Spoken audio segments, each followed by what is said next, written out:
congratulations on being admitted to Cornell. This is really exciting. I don't know if any of you have been on a general campus tour or if you've just walked around our campus, but basically the goal today is just to give you, as admitted students, the reasons why you would want to choose Cornell and just help you feel how Cornell could be a good fit for you. So the tour is going to be about 60 minutes long. We're going to be talking about a few residential options. We're going to be going across campus, talking about some academics, and then we're going to end on Hope Plaza, which is our center of student life. Please feel free to ask me any questions throughout the tour. Super happy to answer anything. We're not going to stop for Q&A just because of the volume of tours we have going out. So if you have a question, just ask away. Okay, we're going to get started. All right, so as they said inside, my name is Lila. I'm the class of 2026. I'm studying industrial labor relations with minors in sustainability, film and production. And I am going to try not to fall walking back to the stairs.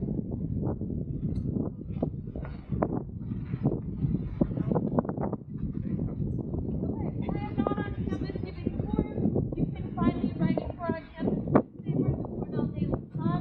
I'm also a member of our professional dramatic fraternity, Delta Kappa Alpha.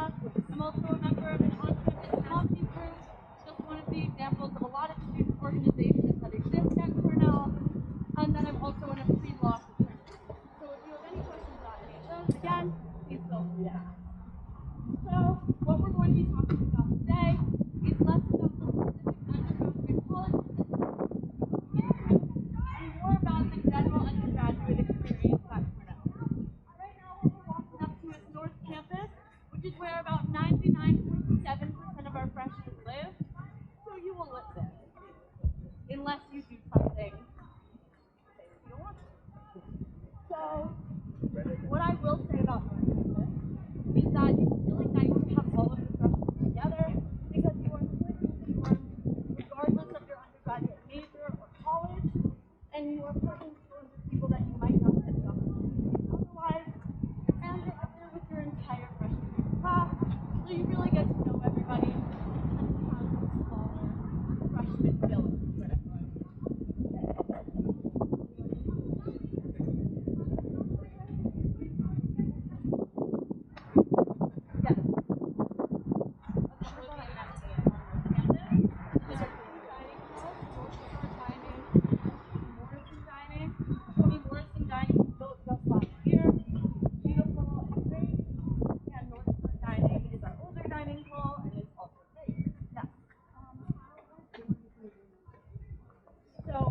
Talk about that a little bit more specifically later, but the basic answer is that it depends.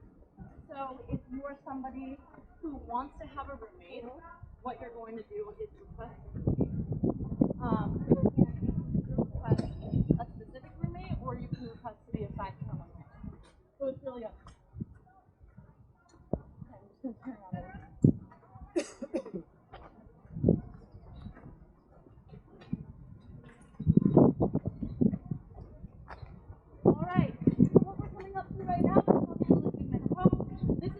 On North Campus gyms, so that includes a bowling alley, a swimming pool, dance studios, and then everything else that you would find in a normal gym. So workout machines, equipment, everything like that. Right behind it, over there, is North Star Dining, one of the dining halls I was talking about.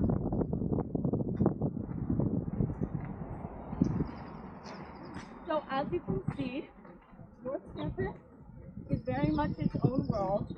It's very much a self-enclosed campus.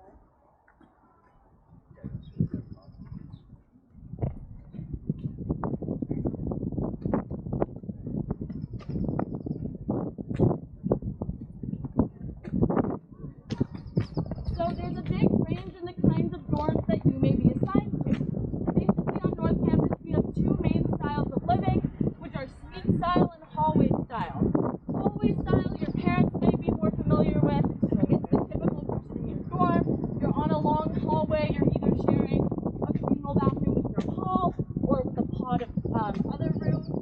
And then the other option you have is to live in a suite where you will have individual rooms that are conjoined by a shared space or a shared bathroom that you share only with your suite mates. In addition to that, will have the option to either be in a single, a double, or a triple. You will rank those preferences when you get your housing report. Any questions at all? Okay, totally fine. If you're not someone who wants to live in a dorm, don't worry, you have options. Though we do have a first-year live-on requirement, you are allowed to fulfill that requirement by living in a program house or a multicultural house. So our program houses are student communities. Sorry, running out of breath a little. Our program houses are student communities that share a single identity or goal. So the two examples that I like to give is our Eco House, which is a group of students who commit to living sustainably. They have chores in the house like composting, recycling, anything like that. And they're also a totally vegan house. And then there's communities like the Jewish Living and Learning Center, which is where students can have a weekly Shabbat dinner. Two examples of some of the benefits you might get of living in a program house that is specifically aligned to either your identity or your values.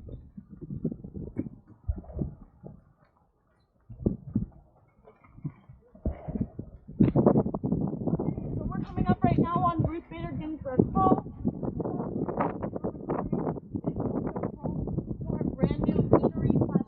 On campus, which is Novick's Cafe right there. You can ask anyone who got here more than 2 years ago. Novick's Cafe was not here and is a brand new freshman experience. Any questions about food on campus? Are there local stores that they can eat, or is it just on campus? Yeah, absolutely. So off-campus eating is definitely an option. I will say that all freshman year students are required to get the unlimited meal plan, which means that you will basically get unlimited swipes in any dining hall. So I will say there's a lot of options, but eating off is also one. So right to my right is CKB. This is an older dormitory. This is mostly built in the hallway style, whereas Ruth Bader Ginsburg is largely built in the suite style. CKB and Muse is also home to our Living and Learning Center for LGBTQ students. Any questions? I will say that this experience is really to answer any questions that you might have that might help you make Cornell the choice. Okay, we're going to keep going.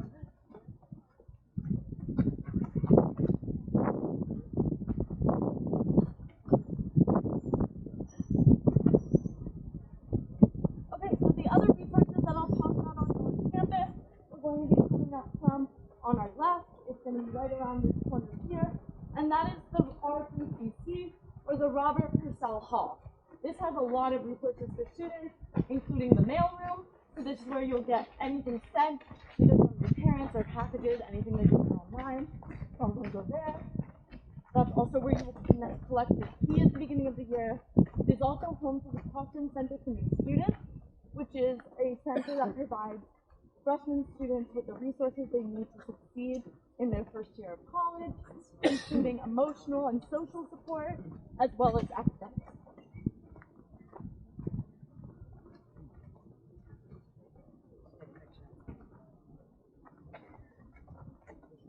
Does anyone have any questions before I go into the next thing?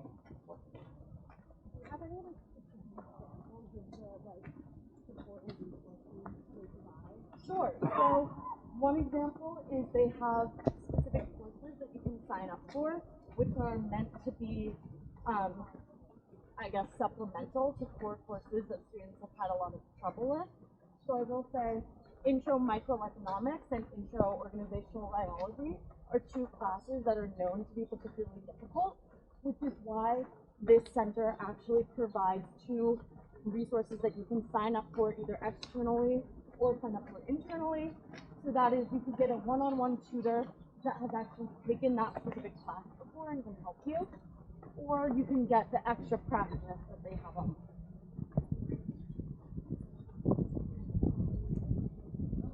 The RPCC, or the Robert Purcell Community Center, is also home to another eating option on North Campus, which is nicknamed by the students as Nasties. It is the option on North Campus that is open the latest. So open until 3 a.m. on weekends, 2 a.m. on weekdays. So if you are really hungry before 3 a.m., that's where you will go. If you're hungry after 3 a.m., wait until the dining hall opens right. The other thing that I'll point out in the RCCC, you can see advertised right there. It's the Esports Gaming Lounge. This was just donated by alumni contribution. Special computers that are made for smooth motion gameplay. It is specifically for students to enjoy as a recreational resource. It is not their academic resource. So that's a really great place to just go hang out with friends on Sunday night. Really try to make North Campus a place where students can get academic support if they want it, but they can still have some separation from the academic stress of the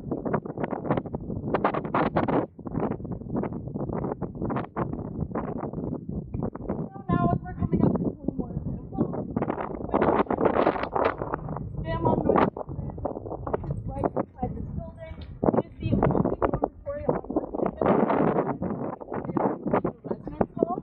So definitely keep that in mind when you're filling out your housing portal if that's something that's important. I will also say, though you are not allowed to suggest which specific dorm you would like to be in on your housing portal, you are going to fill out a questionnaire which asks you what kind of living community you're looking for. For example, you may be asked if you would like to live in a dormitory that is particularly social. You may be asked if you want to live in a dormitory that is particularly quiet on weekdays. And other students to align with your style of living. So now as we pass more to dining, I will talk about our brand new dining hall here on campus. You can kind of get a peek in. You're also welcome to go back and enjoy after the tour. It's open to all of you right now. So we have a lot of different options. It's open from 8 to 9 on weekdays, and I believe from 8 to 11 on weekdays.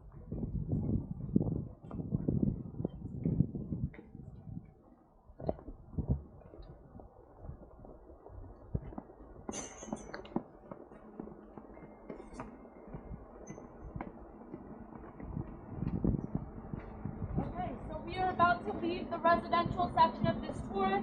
If anyone has any other questions about residential life, please ask now. What is some in the suite style? Is it different from the old style?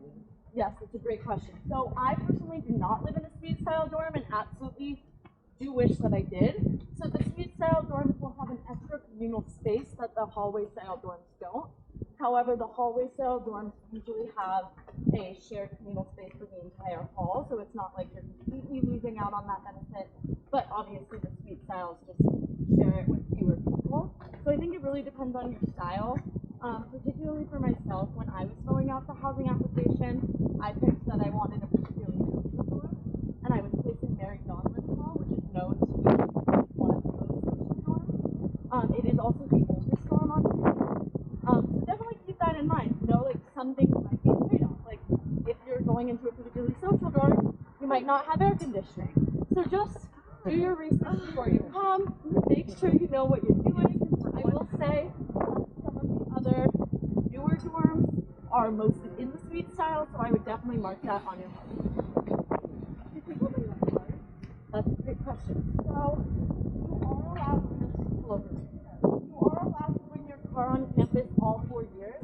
I will say that parking on North Campus is very competitive to get, so you just want to make sure that you're really on top of that.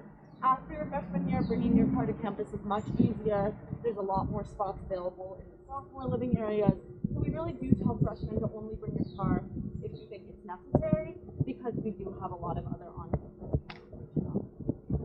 So I'm going to give a brief segue into the next portion of the tour that we're going to be doing. Right now, we're going to be walking past some of the Greek life housing that we have on campus. We're going to be talking about some of the extracurricular social opportunities you'll have, and also some of the extracurricular academic opportunities you'll have. Okay, so if you'll follow me, I'll start by talking about our social opportunities. So at Cornell, we are home to 3 different kinds of Greek life. The first is multicultural sororities and fraternities. These are spaces where students can come together over a shared identity, and they'll act much in the same way as a social sorority.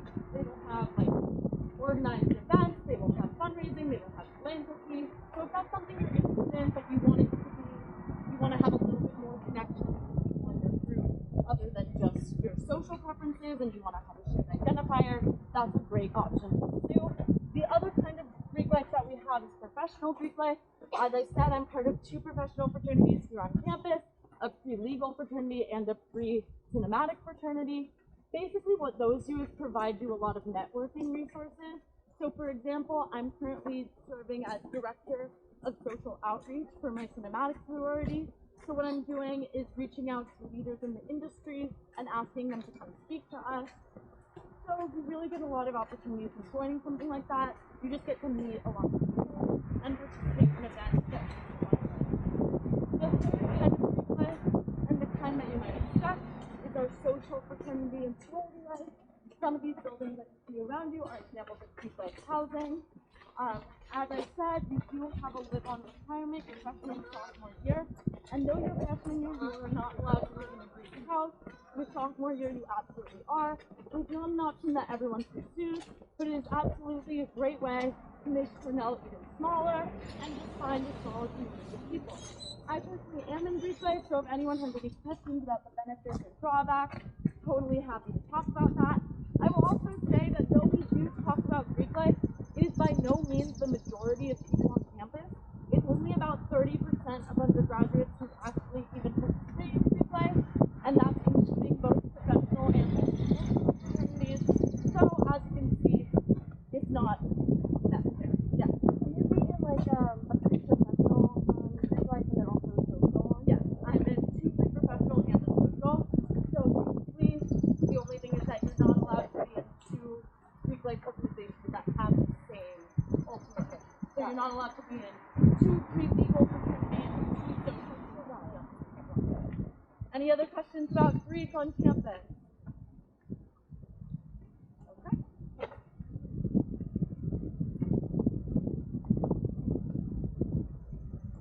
So what we're talking right now, the building that you'll see to your left is Grizzly Hall. This is yet another example of first-year housing. This is also an example of a program house. So you can be randomly assigned to Grizzly through your portal to fit in a regular dorm, but at the same time, it is home to our theatrical community. So these are students who really want to spend their time living and learning in a space that is dedicated to theater and the arts. So that building will have black box, theaters, will have cinema, dining hall, programming, out. If you are not someone into the arts, they have shown you all the time. It's just a really great resource for culture on campus, on North. So this is a great way to see what your other students are getting involved in and some of the projects that are being completed by your students. So I will point to that red truck right there. You might wonder why on such an amazing campus we might point to this tiny red truck. This is Louis' lunch. As I said before, we do have on-campus eateries open until 3 in the morning. However, on weekends, if you're hungry after that, you can also make the hike down to Louis' lunch, which is open until 5 a.m. I will say we are not included in your student dining plan, however, so.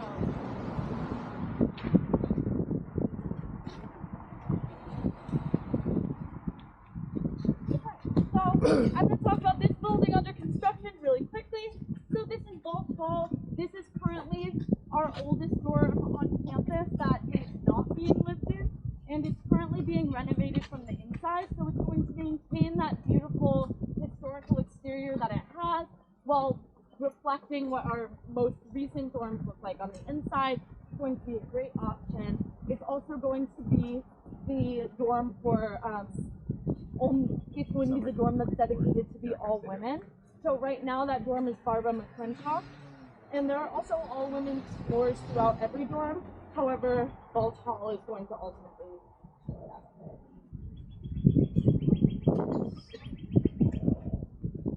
Okay, we're just going to cross the street right here.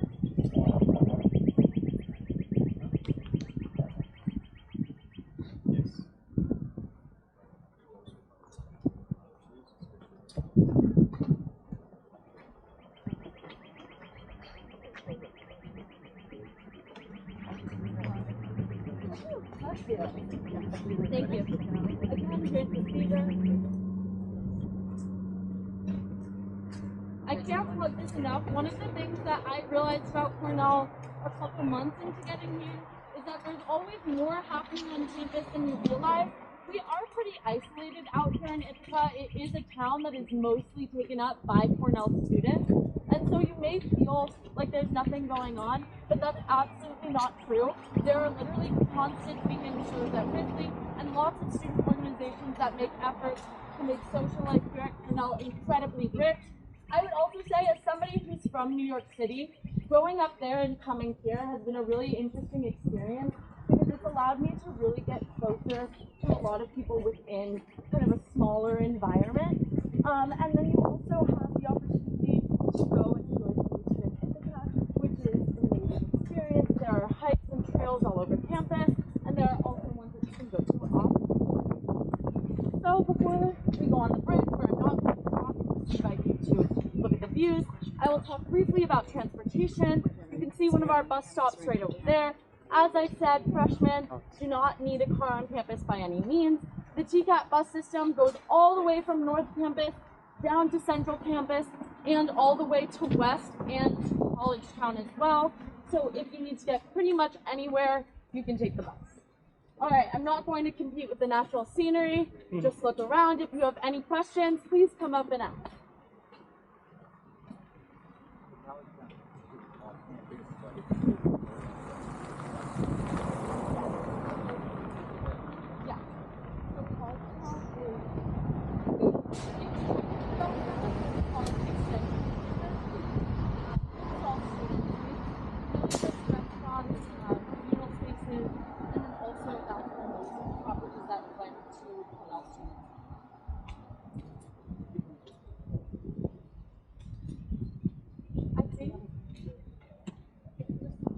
Not being at home is hard, and I think that at a place like Cornell, they do everything that they can to make it hard. Because I think you can feel, I mean, I remember when I was here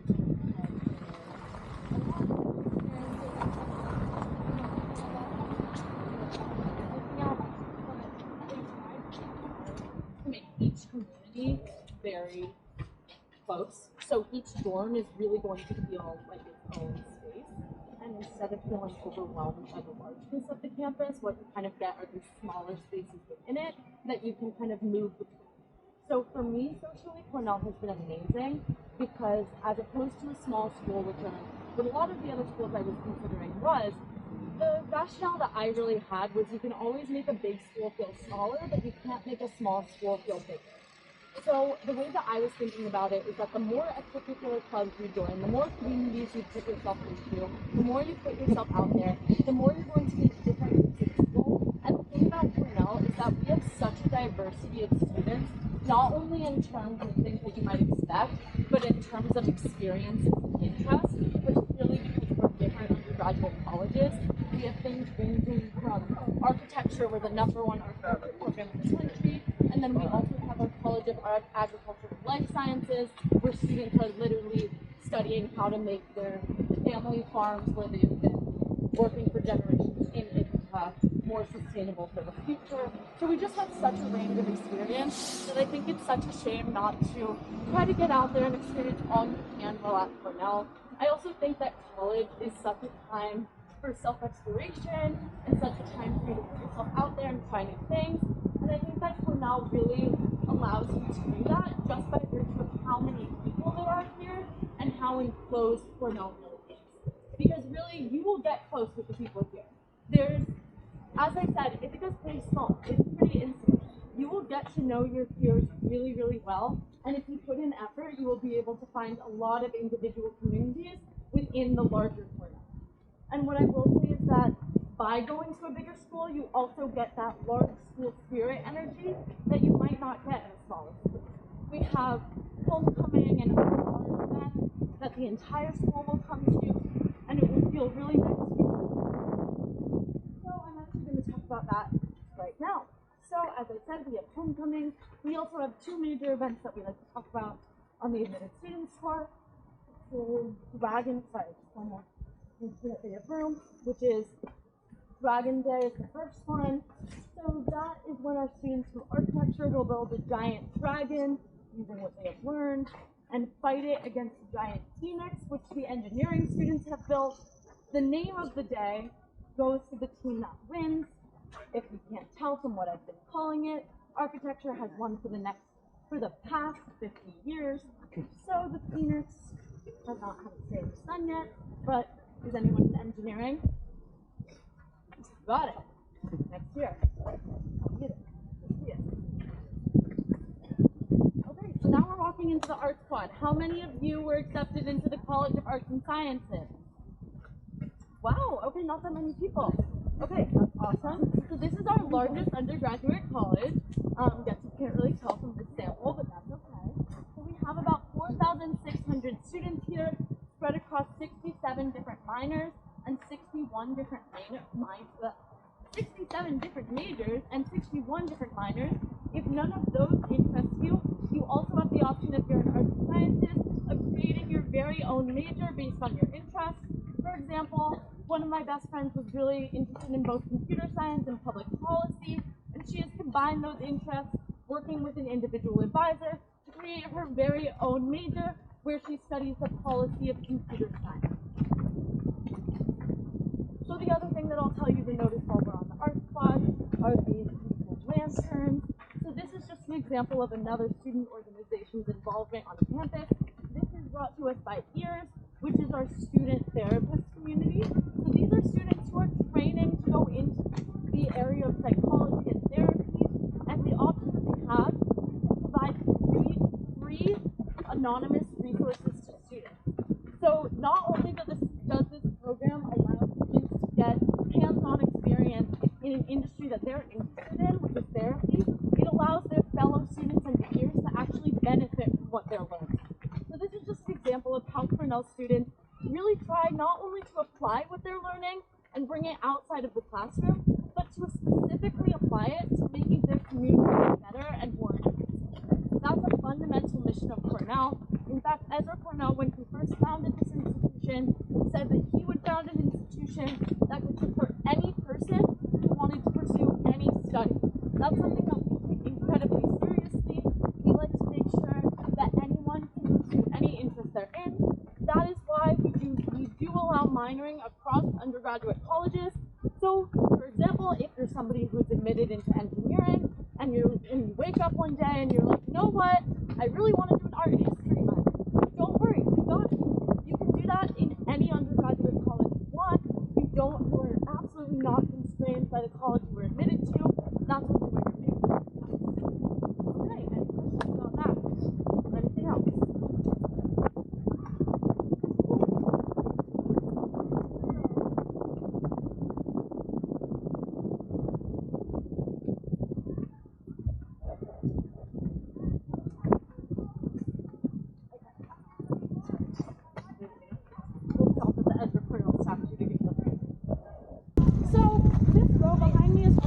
Row. These are the first buildings that were ever constructed on our Cornell campus. It was constructed by Ezra Cornell in the traditional style that he preferred, which is why he has a statue here. What you might not know is that Cornell was actually co-founded, and that our second founder, Andrew Dixon White, whose statue you can see right across the quad over there, actually preferred buildings in the Greco-Roman style, like Goldman's Hall, which you can see, and he built that while Ezra Cornell was away on a business trip so that he could When Ezra returned, he was furious. Statue of himself. Andrew Dixon White later built a matching statue in front of his own building. So it's said that at midnight during finals, they'll come and meet in the middle, and they'll just work out their differences for the sake of finals week. One of my favorite pieces of Cornell trivia, and a great way to let that group have some space. Okay, any questions before we keep on going?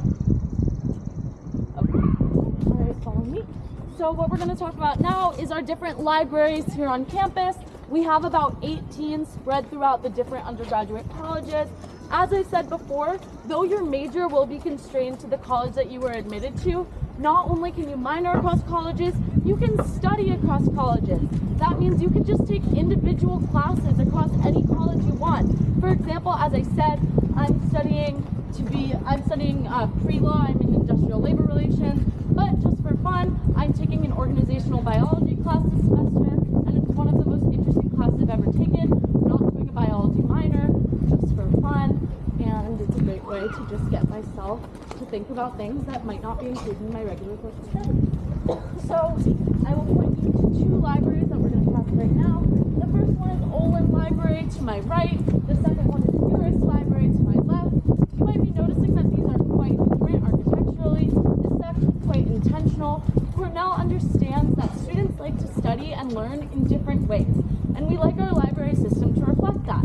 So Olin will have your traditional book stack style of studying. You'll have communal tables for group work. You'll have group rooms that you can rent to do spaces. And then you'll have the more traditional spaces that you can find in the library. Whereas Uris Library, with nicknamed our Harry Potter Library, it's known to be incredibly beautiful, have individual study spaces in front of windows and couches, and just be a lot more quiet and peaceful. So the other thing that I'll point you to is our slope. We're going to get there again at the end of the tour. And at the bottom of that is West Campus. That's essentially the equivalent of North Campus, but for sophomores. So if you're somebody who doesn't live in a program house or a sorority house or a fraternity Greek life house, you're a sophomore year, then you will live on West Campus, which is just the area where most of the sophomores.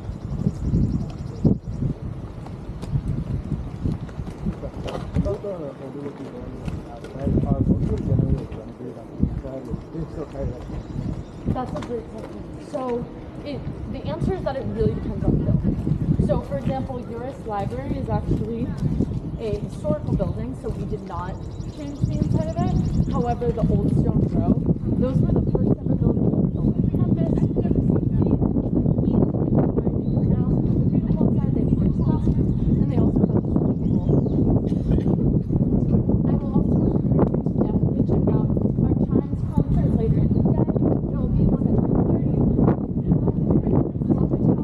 That you can get sounds from. It's actually manned by student volunteers. You can play over 2,500 songs. They also take requests. The only request that they refuse to take is happy birthday, because they got sick of playing it every day, which, to be fair, is pretty understandable. They also do try to have a sense of humor. They will play If I Only Had a Brain during finals, or Here Comes the Sun during thunderstorms. So you really have a relationship with the Trimasters, even if you never meet them. They'll just be silently mocking you while you're walking through the rain, or while you're on your way to finals. And you'll enjoy it because that's what.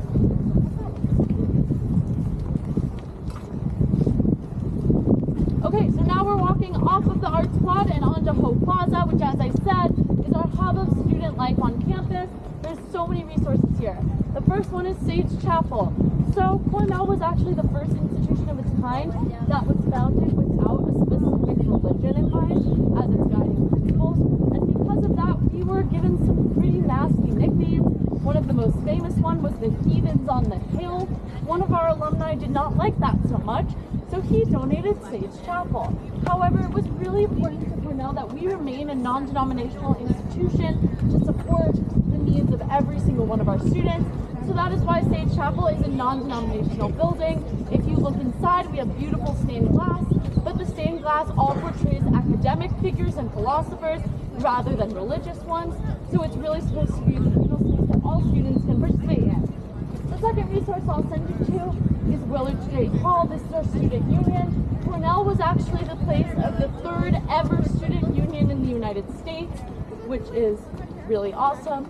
To this day, there are no academic resources housed in Willard Straight. It is a place simply for students to be students and enjoy their time.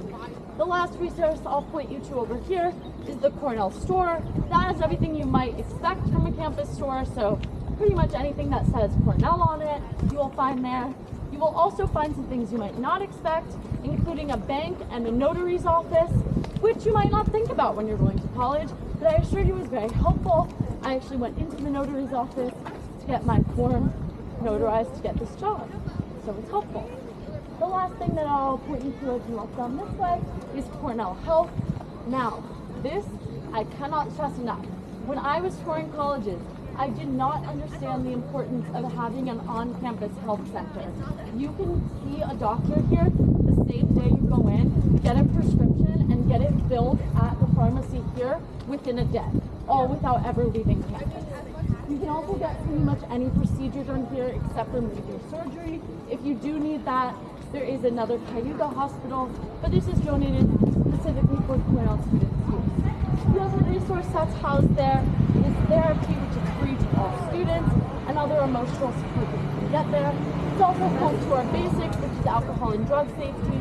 It's completely optional for students, but if you're interested in getting to know a little bit more about that, that's a completely free program that you're free to enroll.